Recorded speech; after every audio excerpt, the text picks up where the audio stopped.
नमस्कार दोस्तों, स्वागत है आपका हमारे यूट्यूब चैनल जरधारी क्लासेस में। दोस्तों, उत्तराखंड करंट अफेयर के एमसीक्यू का आज ये पार्ट 2 है और इसमें भी मैं आपको 50 महत्वपूर्ण प्रश्न कराने वाला हूं। तो शुरू करते हैं दोस्तों आज की वीडियो। और यदि आप इस वीडियो के ये एमसीक्यू आप डाउनलोड करना चाहते हैं, इसकी पीडीएफ आपको चाहिए या उत्तराखंड करंट अफेयर के ई बुक नोट्स पीडीएफ आप लेना चाहते हैं, जनवरी 2026 से लेकर जुलाई 2026 तक के कंप्लीट उत्तराखंड करंट अफेयर ई बुक नोट्स, तो लिंक आपको दिया गया है वीडियो के डिस्क्रिप्शन में, या आप गूगल पे सर्च करें जरधारी classes.in। निम्नलिखित कथनों पर विचार कीजिए। कथन 1 है यहाँ पे, चिन्यालीसोड़ और गोचर हवाई पट्टियों को भारतीय वायुसेना द्वारा एडवांस लैंडिंग ग्राउंड यानी एएलजी के रूप में विकसित किया जाएगा। और दूसरा कथन है, चिन्यालीसोड़ हवाई पट्टी चमोली में है तथा गोचर हवाई पट्टी उत्तरकाशी जिले में स्थित है, जिनकी सीमाएं चीन से लगती है। उपरोक्त में से कौन सा कथन सही है, ये आपको बताना है। इसमें दोस्तों जो केवल कथन 1 है वो बिल्कुल सही है, क्योंकि भारतीय वायुसेना को उत्तराखंड की 2 हवाई पट्टियों को लीज पर दिया गया है, जिसमें एक है चिन्यालीसोड़ जो कि उत्तरकाशी में है और गोचर हवाई पट्टी जो कि चमोली में है। तो कथन 2 यहाँ पे गलत हो जाएगा, क्योंकि चिन्यालीसोड़ हवाई पट्टी कहाँ है?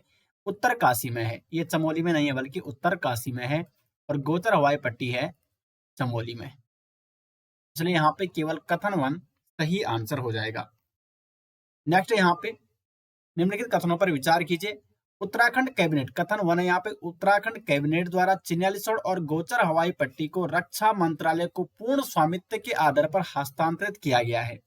और कथन 2 है यहाँ पे, इन हवाई पट्टियों का उपयोग संयुक्त रूप से नागरिक और सैन्य संचालन के लिए किया जाएगा। तो यहाँ पे कौन सा कथन सही है दोस्तों? केवल कथन 2, क्योंकि पूर्ण स्वामित्व के आधार पर हस्तांतरित नहीं किया गया बल्कि केवल लीज के आधार पर, यानी कुछ समय के लिए। पूर्ण स्वामित्व का मतलब होता है हमेशा के लिए, यानी पूर्ण स्वामित्व किसका होगा? रक्षा मंत्रालय का। लेकिन ऐसा नहीं है, ये केवल कुछ समय के लिए यानी लीज पर दिया गया है। उत्तराखंड की चिन्यालीसोड़ और गोचर हवाई पट्टी को रक्षा मंत्रालय को लीज पर दिया गया है, तो इसलिए कथन 1 गलत हो जाएगा। और कथन 2 है, इन हवाई पट्टियों का उपयोग संयुक्त रूप से नागरिक और सैन्य संचालन के लिए किया जाएगा। तो यहाँ पे केवल कथन 2 इसका सही आंसर हो जाएगा। करते हैं अपने अगले क्वेश्चन की ओर। दोस्तों, इस प्रकार के क्वेश्चन अब अधिकांशतः एग्जाम में पूछे जा रहे हैं, इसलिए मैं आपको इस प्रकार के क्वेश्चन करा रहा हूं। कथन 1 है, उत्तराखंड देवभूमि परिवार विधेयक 2026 के अनुसार राज्य में 10 वर्ष या उससे अधिक समय से निवास कर रहे नागरिकों को देवभूमि परिवार आईडी जारी की जाएगी। और कथन 2 है यहाँ पे, इस विधेयक के तहत महिला सशक्तिकरण को बढ़ावा देते हुए परिवार की 18 वर्ष या उससे अधिक आयु की महिला को ही परिवार का मुखिया माना जाएगा। तो इसमें कौन सा कथन सही है? मोस्ट इंपोर्टेंट प्रश्न है दोस्तों, क्योंकि उत्तराखंड देवभूमि परिवार विधेयक 2026 के अनुसार राज्य में 10 वर्ष नहीं बल्कि जो 15 वर्ष या इससे अधिक समय से निवास कर रहे नागरिक हैं उनको प्रदान की जाएगी देवभूमि परिवार आईडी। तो यहाँ पे कथन 1 हो जाएगा गलत। कथन 2 बिल्कुल सही है, क्योंकि इस विधेयक के अनुसार जो परिवार की मुखिया होगी वो एक महिला होगी। 18 वर्ष या उससे अधिक आयु की जो महिला होगी वो परिवार की उसको मुखिया माना जाएगा। तो महिला सशक्तिकरण को बढ़ावा दिया गया है। केवल कथन 2 यहाँ पे सही आंसर हो जाएगा, यानी इस क्वेश्चन का बी ऑप्शन हो जाएगा सही आंसर।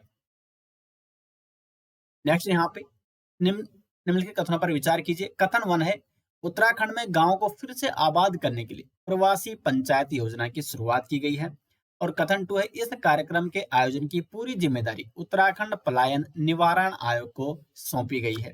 इसमें से कौन सा कथन दोस्तों सही है? दोनों कथन दोस्तों यहाँ पे सही है, 1 और 2 दोनों यहाँ पे सही है। कथन 1 के अनुसार, क्योंकि प्रवासी पंचायत योजना शुरू की गई है उत्तराखंड में, जिसका मुख्य उद्देश्य क्या है? ताकि जो पलायन है उसको रोका जा सके, रिवर्स पलायन किया जा सके, गाँव की ओर फिर से गाँव को आबाद किया जा सके। और ये जो कार्यक्रम चलाया जा रहा है ये उत्तराखंड पलायन निवारण आयोग को इसकी जिम्मेदारी सौंपी गई है। इसलिए यहाँ पे सी ऑप्शन हो जाएगा। दोनों कथन सही हैं। नेक्स्ट यहाँ पे कथन 1 है, पर्यटन विभाग द्वारा हरीशताल और लौखामताल झीलों का सौंदर्यीकरण कर इन्हें नए पर्यटक स्थल के रूप में विकसित किया जाएगा। कथन 2 है, ये दोनों झीलें उत्तराखंड के अल्मोड़ा जिले के ओखलकांडा क्षेत्र में स्थित है।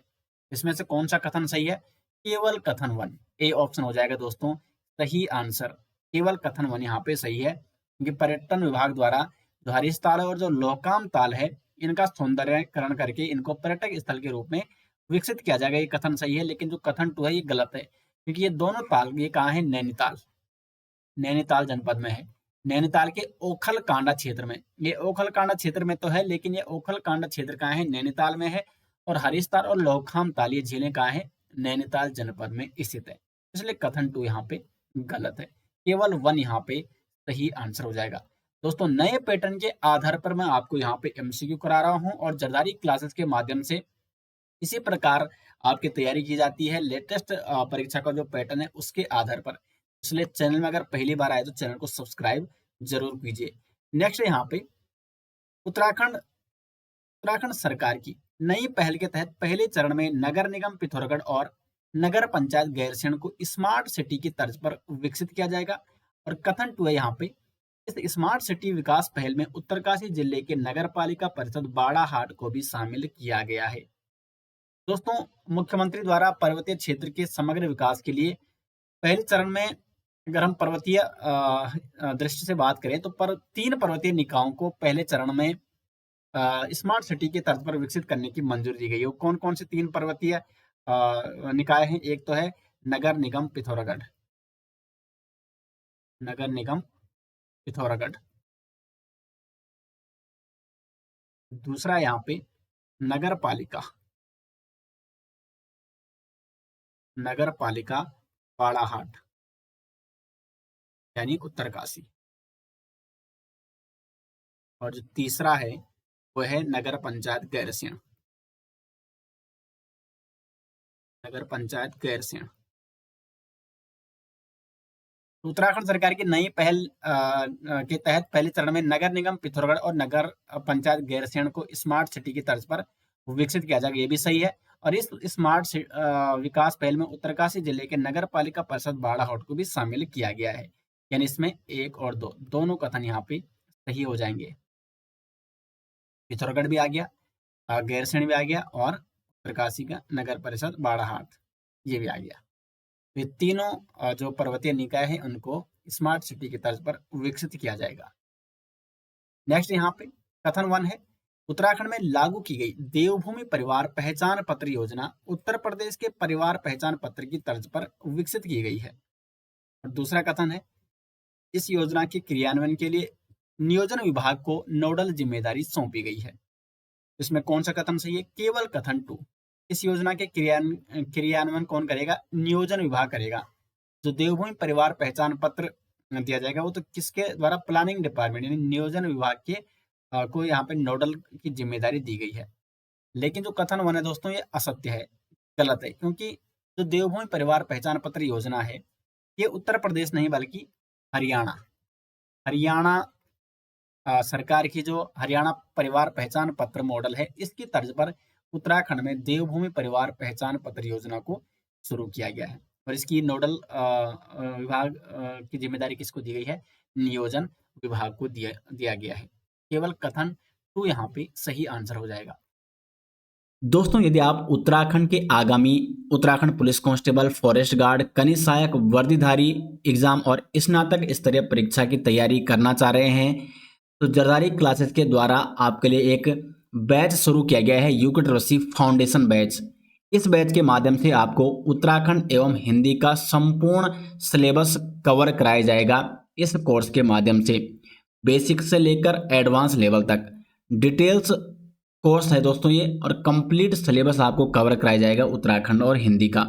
इसमें आपको क्या मिलेगा?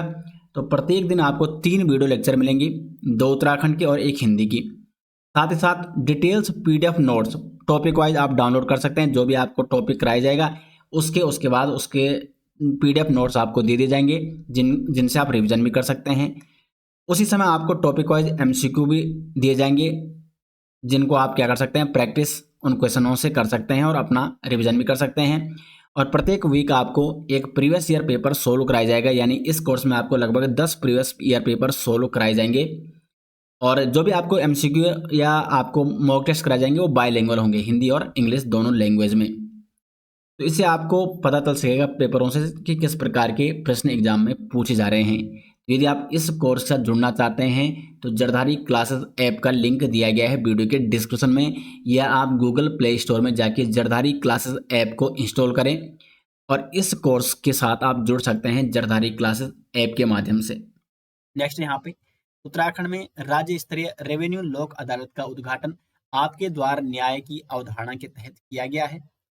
दूसरा कथन है यहाँ पे राजस्व अदालतों की प्रक्रिया को डिजिटल बनाने के लिए revenue court case management system यानी RCCMS पोर्टल का उपयोग किया जा रहा है।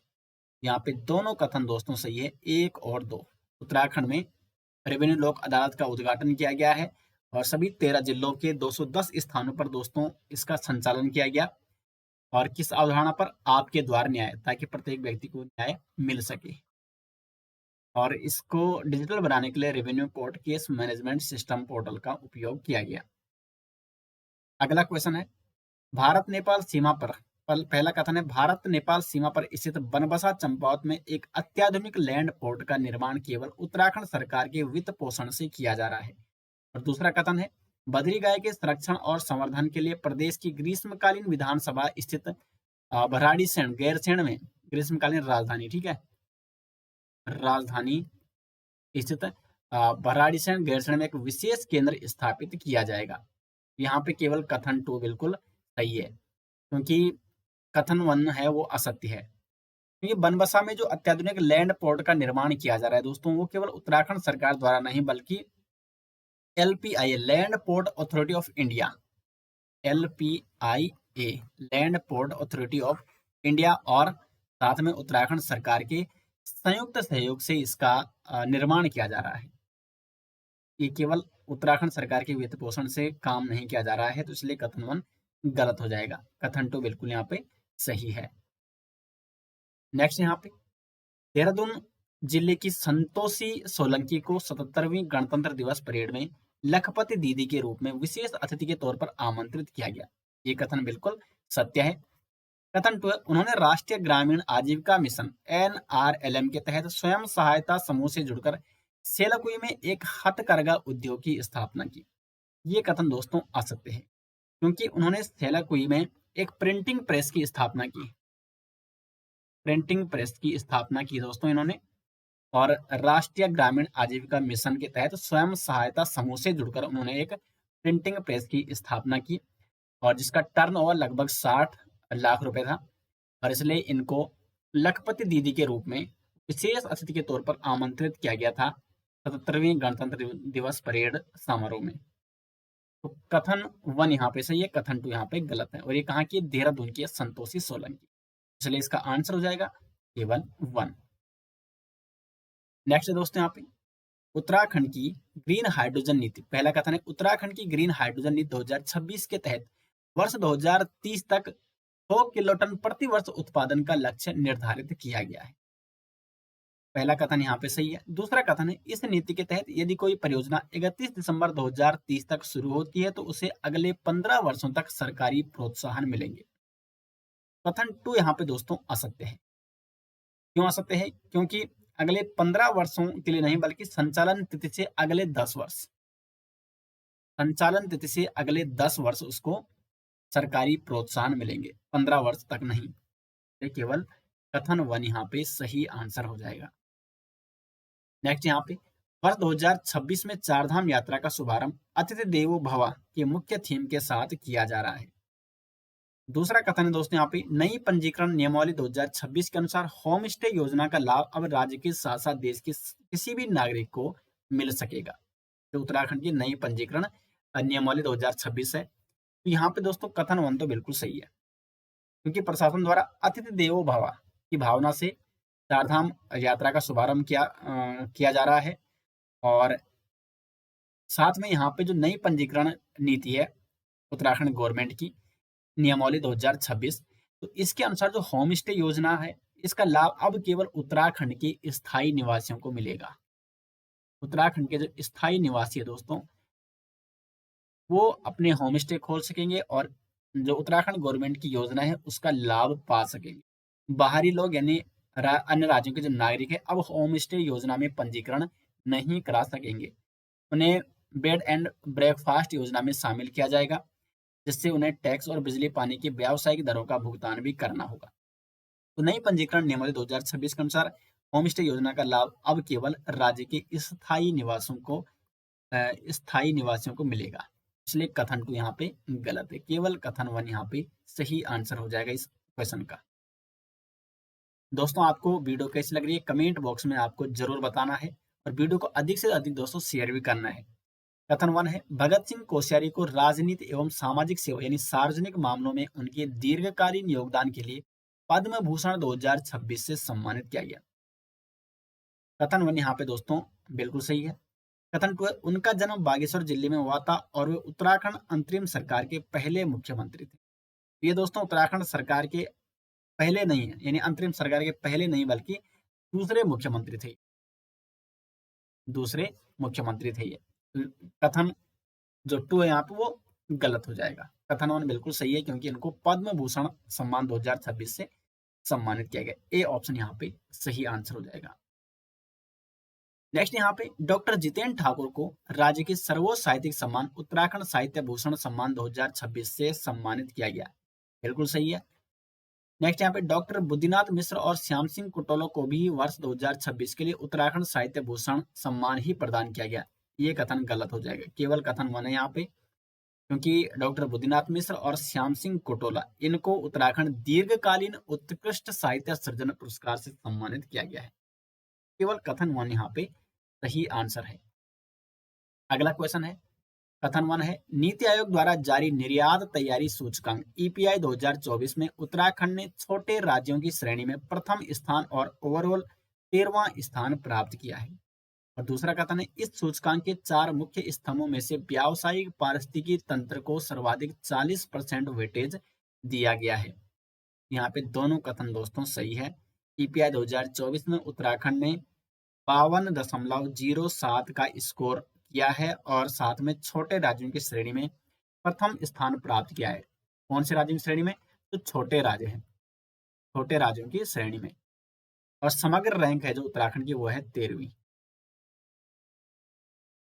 और 4 मुख्य स्तंभों पर आधारित है ये, ठीक है, जिसमें व्यावसायिक पारिस्थितिकी तंत्र को सर्वाधिक 40% वेटेज मिला है, जबकि जो अन्य 3 है जैसे निर्यात, अवसंरचना, नीति और शासन और निर्यात प्रदर्शन, इनको 20-20% वेटेज दिया गया है।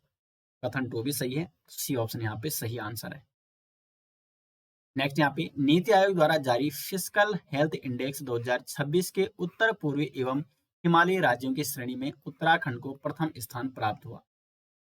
दूसरा कथन है, इस इंडेक्स में राजकोषीय अनुशासन में सर्वश्रेष्ठ प्रदर्शन करने वाले राज्यों को अचीवर्स श्रेणी में रखा गया है, जिसमें ओडिशा, गोवा और झारखंड शामिल है।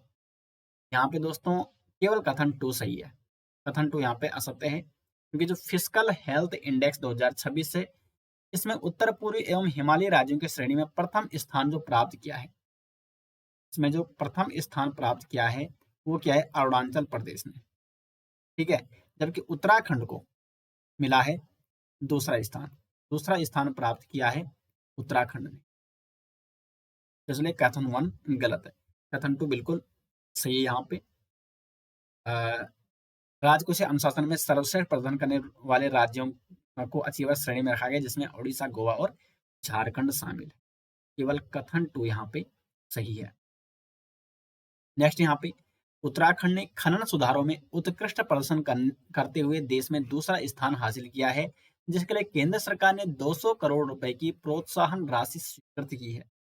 कथन टू है, राज्य को दी गई यह 200 करोड़ रुपए की धनराशि वित्तीय वर्ष 2025-26 के लिए विशेष सहायता योजना के अंतर्गत पूर्णतः अनुदान के रूप में दी गई है। इसका जो सही आंसर है वो है केवल कथन वन। कथन वन यहाँ पे सही है। राज्य में उत्तराखंड ने खनन सुधारों में उत्कृष्ट प्रदर्शन करते हुए देश में दूसरा स्थान हासिल किया है, जिसके लिए केंद्र सरकार ने 200 करोड़ रुपए की प्रोत्साहन राशि की स्वीकृति भी दी है राज्य को। तो इसलिए कथन वन तो यहाँ पे बिल्कुल सही है। और ये जो धनराशि दोस्तों SASCI यानी विशेष सहायता योजना के अंतर्गत ऋण के रूप में दी गई है, ठीक है, अनुदान के रूप में नहीं, ठीक है, ऋण के रूप में दी गई है। जिसको ऋण का मतलब जिसको चुकाना पड़ता है, अनुदान जो केंद्र सरकार देती है तो उसको लौटाना नहीं पड़ता है, लेकिन जो ऋण होता है उसको लौटाना पड़ता है। तो ऋण के रूप में दी गई है ये 200 करोड़ की धनराशि। अनुदान के रूप में नहीं, तो इसलिए केवल कथन वन सही है। नेक्स्ट यहाँ पे नीति आयोग के निर्यात तैयारी सूचकांक ईपीआई 2024 का उद्देश्य भारत को वर्ष 2030 तक $1 ट्रिलियन के वस्तु निर्यात लक्ष्य तक पहुंचाना है। तो कथन वन तो बिल्कुल सही है। कथन टू, ईपीआई 2024 में छोटे राज्यों की श्रेणी में जहां उत्तराखंड पहले स्थान पर है, वहीं जम्मू और कश्मीर दूसरे तथा नागालैंड तीसरे स्थान पर रहे हैं। ये भी बिल्कुल सही है। तीन दोनों कथन दोस्तों सही है, तो कथन वन और कथन टू यहाँ पे सही है। उत्तराखंड छोटे राज्यों की श्रेणी में ईपीआई 2024 में पहले स्थान पर है। ठीक है, ये मोस्ट इंपोर्टेंट एग्जाम में पूछा जा सकता है। नेक्स्ट यहाँ पे वर्ष 2026 के पद्म भूषण सम्मान से निम्न में से किसे सम्मानित किया गया? सही आंसर हो जाएगा दोस्तों, पूर्व उत्तराखंड के मुख्यमंत्री भगत सिंह कोश्यारी। ये महाराष्ट्र के राज्यपाल भी रह चुके हैं। भगत सिंह कोश्यारी को वर्ष 2026 के पद्म भूषण सम्मान से सम्मानित किया गया। नेक्स्ट है, देश का पहला एलिवेटेड ईबीआरटीएस प्रोजेक्ट किस शहर में स्थापित करने की योजना बनाई जा रही है, जो चीन के सियामेन मॉडल पर आधारित है? ये बनाया जा रहा है देहरादून में। इसके बारे में आपको विस्तार में बता भी चुका हूं, देहरादून में एलिवेटेड ईबीआरटीएस। ये दोस्तों एक इलेक्ट्रिक बस ट्रांजिशन सिस्टम है, जिसमें जो इलेक्ट्रिक बसें हैं उनको रोड पे पिलर खड़े करके और फिर पिलर पे बस चलेंगी, ताकि जो ट्रैफिक है उसको कंट्रोल किया जा सके, ट्रैफिक को कम किया जा सके। नेक्स्ट है, हाल ही में उत्तराखंड के मुख्यमंत्री पुष्कर सिंह धामी ने किन दो शहरों के बीच विमान हवाई सेवा का उद्घाटन किया है? देहरादून और पिथौरागढ़ के बीच विमान हवाई सेवा का उद्घाटन किया है मुख्यमंत्री पुष्कर सिंह धामी ने। नेक्स्ट यहाँ पे उत्तराखंड की किन दो हवाई पट्टियों को एडवांस लैंडिंग ग्राउंड एएलजी के रूप में विकसित करने के लिए रक्षा मंत्रालय को लीज पर हस्तांतरित करने पर सहमति बनी है? तो यहाँ पे सही आंसर हो जाएगा चिन्यालीसोड़ हवाई पट्टी और गोचर हवाई पट्टी। चिन्यालीसोड़ हवाई पट्टी उत्तरकाशी में है और गोचर हवाई पट्टी है चमोली में। इनको रक्षा मंत्रालय को लीज पर हस्तांतरित करने की सहमति बनी है। अगला क्वेश्चन है, उत्तराखंड के रुद्रप्रयाग जनपद में गर्भवती महिलाओं के लिए शुरू की गई निःशुल्क हेलीकॉप्टर सेवा किस अभियान के तहत प्रारंभ की गई है? तो ये जो अभियान है इसका नाम है अब दूरी नहीं बनेगी बाधा, सुरक्षित मात्र तो हमारा वादा। इस अभियान के तहत निःशुल्क हेलीकॉप्टर सेवा शुरू की गई है रुद्रप्रयाग जनपद में गर्भवती महिलाओं के लिए। नेक्स्ट है, देहरादून के परेड ग्राउंड में आयोजित उत्तराखंड राज्य जनजातीय महोत्सव 2026 के दौरान मुख्यमंत्री पुष्कर सिंह धामी ने किसे आदि गौरव सम्मान से सम्मानित किया? सही आंसर हो जाएगा स्वर्गीय रिंकू देवी राणा और दर्शन लाल को आदि गौरव सम्मान 2026 से सम्मानित किया गया है। अगला क्वेश्चन है, मार्च 2026 को देहरादून में आयोजित एक विशेष समारोह में मुख्यमंत्री पुष्कर सिंह धामी द्वारा जौनसार के किस युवा साहित्यकार को उत्तराखंड साहित्य गौरव सम्मान से सम्मानित किया गया? सही आंसर हो जाएगा सचिन चौहान को। बी ऑप्शन हो जाएगा सही आंसर। नेक्स्ट क्वेश्चन है, उत्तराखंड के राज्यपाल लेफ्टिनेंट जनरल गुरमीत सिंह ने किस विश्वविद्यालय द्वारा विकसित प्रज्ञानम एआई चैटबॉट का लोकार्पण किया? जो प्रज्ञानम एआई चैटबॉट है दोस्तों, ये है सरदेव सुमन उत्तराखंड विश्वविद्यालय का एक एआई चैटबॉट है और इसका लोकार्पण, इसका नाम है प्रज्ञानम और इसका लोकार्पण किया है राज्यपाल गुरमीत सिंह ने। उत्तराखंड सरकार द्वारा पलायन रोकने हेतु कौन सी पहल शुरू की गई है? पलायन पंचायत, प्रवासी पंचायत, गांव वापसी या भूत गांव पहल? सही आंसर हो जाएगा प्रवासी पंचायत योजना शुरू की है उत्तराखंड गवर्नमेंट ने, ताकि रिवर्स पलायन किया जा सके, गांवों को फिर से आबाद किया जा सके। अगला क्वेश्चन है, गढ़वाली भाषा के प्रख्यात साहित्यकार गजेंद्र नौटियाल को उनकी किस पुस्तक के लिए वर्ष 2025 का उत्तराखंड साहित्य गौरव सम्मान भवानीदत्त थपलियाल पुरस्कार प्रदान किया गया? चार रेखड़ा के लिए। ये ऑप्शन हो जाएगा सही आंसर, चार रेखड़ा इनकी पुस्तक है और इसके लिए उत्तराखंड साहित्य गौरव सम्मान भवानीदत्त थपलियाल पुरस्कार प्रदान किया गया। अगला क्वेश्चन है, उत्तराखंड पर्यटन विभाग द्वारा ओखल कांडा में स्थित किन झीलों को नए पर्यटन स्थल के रूप में विकसित करने का निर्णय लिया गया है?